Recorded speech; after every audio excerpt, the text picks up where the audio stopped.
Hello friends, welcome to my channel. আজ আমি পুঁটি মাছের পাতলা ঝোল রান্না রেসিপি নিয়ে এসেছি। পেঁয়াজ ছাড়া এইভাবে একবার পুঁটি মাছের ঝোল রান্না করে খেয়ে দেখবেন, একবার নয় বারবার খাবেন। তাহলে চলুন দেখে নিই কীভাবে রান্না করব। তো এখানে আমি নিয়েছি 200 গ্রাম পুঁটি মাছ। এর মধ্যে দিয়ে দিচ্ছি পরিমাণ মতো লবণ, হলুদের গুঁড়া, 1 চা চামচের মতো কাঁচা সর্ষের তেল।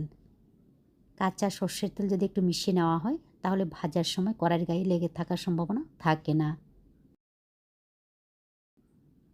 এইগুলিকে মিশিয়ে নেওয়ার পর এখন আমি ভেজে নেব। তার জন্য গ্যাস অন করে কড়াইতে সর্ষের তেল ভালোভাবে গরম করে নেওয়ার পর লবণ, হলুদ, সর্ষের তেল দিয়ে মিশিয়ে নেওয়া মাছগুলি দিয়ে দিচ্ছি।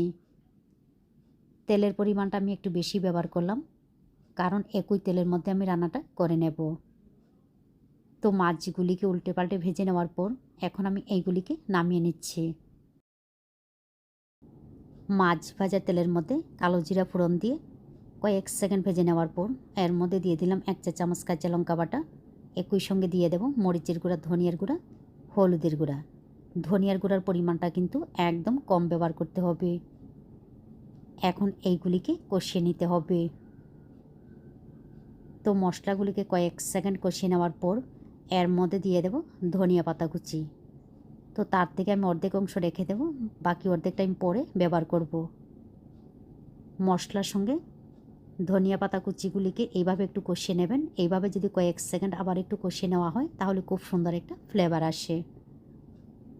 তারপর এর মধ্যে দিয়ে দিচ্ছি জল। জলের পরিমাণটা আপনাদের পছন্দ মতো ব্যবহার করতে পারেন।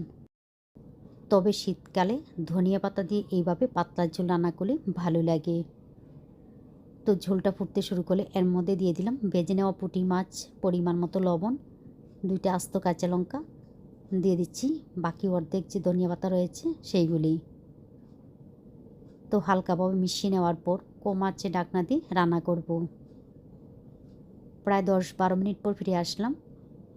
তো দেখুন খুব সুন্দর হয়েছে। তো আমার মাছের পাতলা ঝোল সম্পূর্ণ রেডি। এখন আমি নামিয়ে নেব। এইভাবে ধনিয়া পাতা দিয়ে শীতকালে মাছের পাতলা ঝোল রান্না করে খেয়ে দেখুন, ভালো লাগে। ভালো লাগলে অবশ্যই লাইক, শেয়ার এবং সাবস্ক্রাইব করবেন।